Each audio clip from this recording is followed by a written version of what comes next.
semua tidak terlepas dari kong kali kong antara OPD terkait dengan yang bersangkutan. Sangat kelihatan memang dikondisikan dan ada permainan. Anggota Komisi 1 DPRD Kota Pekanbaru, Ida Yulita Susanti, SHMA, menduga ada permainan atau kong kali kong antara PT Datama selaku pemenang proyek tender di Kota Pekanbaru dengan OPD terkait, dalam hal ini Dinas Perhubungan Kota Pekanbaru. Hal ini disampaikan Ida kepada sejumlah wartawan dalam acara Kopi Morning di salah satu kafe di Jalan Karet Pekanbaru. Berikut penjelasan Ida yang turut membantu perjuangan saya dan kawan-kawan untuk memperjuangkan masyarakat kita yang terzalimi karena kebijakan yang dibuat oleh pemerintah kota pada hari ini. Regulasi yang mana Dishub menunjuk pihak ketiga sebagai penyelenggaraan parkir dengan sistem tender. Nah, tentu kita bicara regulasi. Nah, dari dokumen-dokumen yang kami miliki, ternyata mereka memihak ketigakan dengan sistem tender ini berlindung di balik BLUD namanya. Jadi mereka rubah sistem pengelolaan keuangan UPTD parkir itu menjadi Badan Layanan Umum Daerah. Jadi mereka berlindung di balik BLUD dengan tujuan untuk mengkondisikan perusahaan tertentu menjadi pemenang penyelenggaraan perparkiran di Kota Pekanbaru. Ketika dia menerapkan BLUD, sudah sesuai belum dengan regulasi? Makanya tadi muncul pertanyaan, kenapa tidak Perda digunakan? Kenapa Perwako? Nah, dalam Permendagri 79 tahun 2018 terkait BLUD itu sendiri, itu diatur. Di sana ada 14 persyaratan yang harus dipenuhi ketika penetapan BLUD. Jadi tidak semau hati juga. Walau di situ harus ada Perwako, tapi tetap tidak boleh bertentangan dengan peraturan yang lebih tinggi. Hari ini mereka buat Perwako, tapi tidak mengacu kepada Perda yang sudah kita buat. Berarti mereka sudah menentang peraturan yang lebih tinggi. Mereka lupa Perwako ini sama dengan setetes air, Pak. Ketika muncul gejolak sosial, gubernur bisa batalkan. Tapi kalau Perda, dia produk hukum, harus dibawa dulu ke pengadilan melalui Kementerian Dalam Negeri. Makanya kita DPRD, kita support Dishub untuk melakukan inovasi dalam peningkatan PAD. Tapi dengan catatan tidak boleh melanggar aturan hukum dan tidak boleh ada gejolak sosial. Karena banyak pelanggaran-pelanggaran administrasi yang dilakukan Dishub. Contoh, Pak, untuk penetapan titik lokasi parkir itu harus ditetapkan oleh Perwako. Hari ini Perwako itu tidak ada. Jadi kasarnya, saya punya nih lahan, orang ramai, saya tinggal minta SPT saja. Kalau kita ngacu ke regulasi harus ada Perwako. Ditetapkan Perwako, dari situlah muncul potensi PAD. Nah, hari ini kan tidak. Memang hanya semata-mata mau mengkondisikan perusahaan tertentu untuk mengelola parkir yang dia kelola itu, Pak, 10 kecamatan. Tersisa hanya 5 kecamatan lagi, Pak. Yang tersisa tuh Tampan. Tampan kan bagi dua nih, Bina Widya, Tuah Madani, Payung Sekaki, Rumbai Pesisir, Bukit Raya Separoh. Di luar itu sudah di pihak ketiga kan. Ini yang melanggar Perda kita. Karena mereka tak tetapkan zona. Itu fatal, Pak. Nah, kemudian bicara pihak ketiga, ketika kita menunjuk salah satu perusahaan, kan persyaratannya juga harus ada. Persyaratan teknisnya. Layak tidak perusahaan itu? Berpengalaman atau tidak perusahaan untuk mengelola perparkiran? Punya kemampuan tidak secara finansial, karena kan ada uang garansi bank 5 miliar yang harus disetorkan oleh perusahaan ke kas daerah sebelum teken kontrak. Nah, tapi hari ini itu omong kosong, Pak. Perusahaan yang mereka tunjuk ini bukanlah perusahaan yang berpengalaman mengelola perparkiran, tapi pengalamannya hanya mengelola security. Berarti dari persyaratan teknis mereka sudah langgar itu. Setor uang sebagai garansi ketika pelaksanaan perjanjian kontrak 5 miliar, Pak. Sampai hari ini sudah bulan 2, 0 rupiah masuk dari PT Datama ke kas daerah sebagai garansi bank. Seharusnya setor dulu garansi banknya baru teken kontrak. Berarti kan ada persoalan antara dokumen yang dibuat oleh Dishub dengan fakta lapangan. Saya tanya sama Kak Dishub, Bapak persyaratan punya apa? Ternyata dari 11 Perwako yang dipersyaratkan oleh Permendagri itu Mereka hanya penuhi 4 perwakilan saja. Sangat kelihatan memang dikondisikan dan ada permainan seakan-akan ini untuk PAD, tapi sebenarnya faktanya ada misi besar di balik penunjukan pihak ketiga tersebut. Itu kondisi hari ini.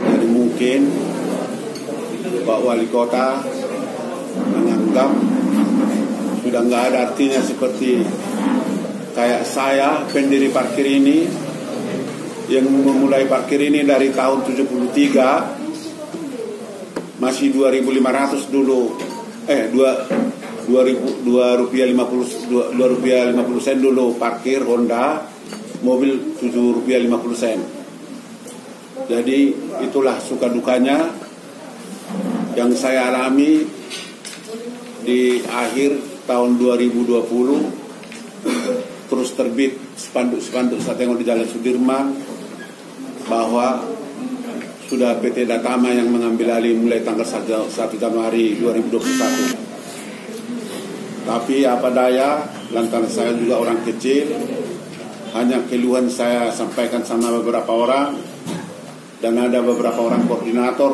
yang datang menelpon. Ya gimana, jauh hari sebelum diumumkan ini, saya udah dengar dari yang oknum polisi bahwa Dedi Handoko yang pemenang parkir ini melalui PT Datama yang diajukan ke Disub. Kan bukan hanya semau-mau wali kota sendiri, harus koordinasi dengan DPRD kalau dia mau membuat tindakan di Kota Madia ini. Biarpun beliau jadi wali kota di sini. Saya mewakili koordinator parkir yang terzalimi, yang di sini kata Ibu Ida ada faktor sosial yang harus dipandang, tapi saya kira lebih dalam lagi faktor kemanusiaan. Dengan data dan informasi yang saya terima dengan beberapa koordinator parkir, secara regulasi dan peraturan saya jelas semua sudah dijelaskan oleh sudah dikangkangi. Ini salah satu bobrok Dinas Perhubungan. Ketika dalam pandemi, dalam keadaan sulit, kita dipersulit lagi. Saya menyelamatkan 400 kepala, suami, istri, dan anak. Tanggal 1 sampai tanggal hari ini, kami minta mereka tidak dilibatkan lagi. Kalau dilibatkan, kita sama-sama ke instansi tersebut. Kalau sekarang zamannya acting, aksi. Kalau tidak ada aksi, di media pun hanya berkuar-kuar. Tapi kawan-kawan parkir kalau tidak ada aksi, percuma. Tapi aksi kita berbau, punya tanggung jawab dan punya bukti, data dan segala macam. Dan kemudian PT Parkir atas nama Zulul Fahmi, kebetulan rekan saya, 2 hari menjelang tanggal 1 keluar alih fungsi manajemen parkir. Saya baca sejelas mungkin ada 4 item.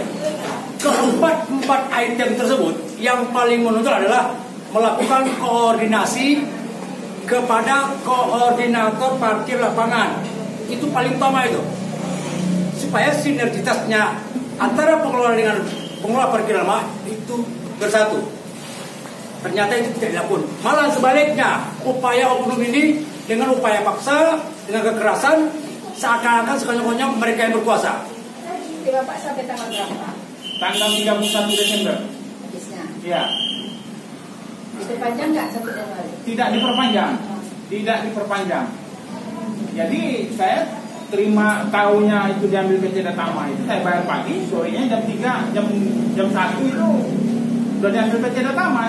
Ini apa? Permainan apa ini? Kan? Setelah itu udah habis kejadian di PT Datama, kejadian di lapangan dari tanggal berapa itu? Dari Januari pertama lah. Anggota parkir kita itu dimintain 1 orang itu dipaksa, tidak sesuai dengan pendapatan mereka. pendapatan mereka 60, mereka diminta 50. Dikumpulkan di Hotel Alfa. Sudah kami kasih pengarahan, kita rangkul mereka, jadi tidak ada gejolak. Jadi kalau Bu Ida bilang ada gejolak, siapa yang bergejolak? Saya ditantang, Pak. Nah, dengan pertemuan pagi hari ini, saya tinggal memperkuat argumentasi saya kalau apa yang disampaikan Kadis kemarin itu hanya polesan omongan kosong saja. Karena faktanya hari ini ternyata tidak seluruh koordinator dan juru parkir yang dikumpulkan oleh Dinas Perhubungan. Inilah bukti pada pagi hari ini. Catatannya itulah tuh. Berarti yang disampaikan Kadis kemarin sudah merangkul koordinator parkir, juru parkir, hanya polesan omongan kosong saja. Faktanya hari ini banyak koordinator kita yang tidak diundang dan disosialisasikan oleh Disub kalau ada pihak ketiga di penyelenggaraan perparkiran di Kota Pekanbaru. Inilah buktinya hari ini. Ada lagi yang ngomong, Bu Ida ini ngomong karena ada kepentingan. Benar, saya ada kepentingan. Kepentingannya apa? Memperjuangkan hak masyarakat saya yang dizalimi hari ini oleh para penguasa. Jadi bukan berarti Bu Ida ini kepentingan pribadi. Kepentingan pribadi saya apa, Pak? Saya tidak juga juru parkir. Saya juga tidak koordinator parkir. Tapi kepentingan saya adalah memperjuangkan hak-hak masyarakat saya selagi saya mampu. Dan bahkan dalam hearing rapat dengan Disub kemarin, Kadisnya sempat ngomong, Bu Ida, kami didampingi oleh kejaksaan, oleh aparat. Kami sudah silaturahmi ke aparat ini, ke lembaga ini. Saya jawab, tidak ada masalah. Bapak silakan diasistensi oleh aparat, diasistensi oleh aparat penegak hukum. Bagi saya hanya sebagai wakil rakyat menjalankan tugas fungsi pengawasan saya terhadap kebijakan yang Bapak buat. Karena apa? Bapak Ibu mungkin tahu, saya bersuara tidak hanya di parkir, Pak. Ya. Sebelum ini masalah sampah, mungkin juga udah wajah saya aja yang tayang. Orang bilang lagi, Bu Ida, kepala dinasnya itu Pak perwira tinggi, dekat dengan menteri ini, dekat dengan Kapolri ini, dekat dengan itu. Bapak Ibu mungkin tahu lah ya, mantan Kadis DLHK kita yang lama, Pak Agus Pramono. Dia di backup ini, backup ini. Ya, Bapak Ibu mungkin juga tahu. Tapi saya tak gentar, Pak. Saya berjuang dalam arti kata apa yang saya ketahui dan itu melanggar, saya suarakan. Karena saya dibayar oleh masyarakat untuk bicara di gedung DPRD. Nah, alhamdulillah kan hari ini berangkat juga kapal dia kan, dinonaktifkan dari Kadis DLHK. Nah, tentu ini semua bukan karena Bu Ida, tapi karena dukungan dari rekan-rekan media, karena dukungan dari masyarakat, sehingga Kepala Dinas DLHK itu sudah dinonaktifkan dari Kepala Dinas DLHK.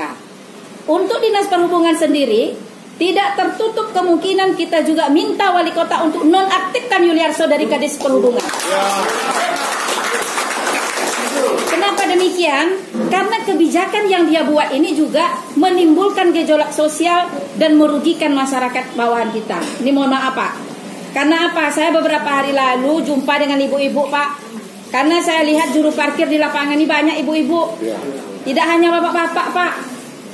Hati saya ini ke dalam nangisnya, Pak. Kenapa ibu-ibu mau jadi juru parkir, Pak? Yang notabene kerja ini kan kerja laki-laki, Pak.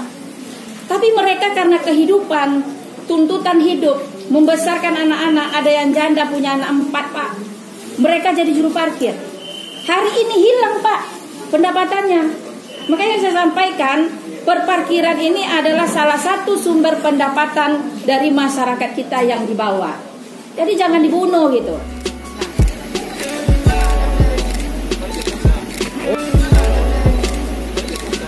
Okay.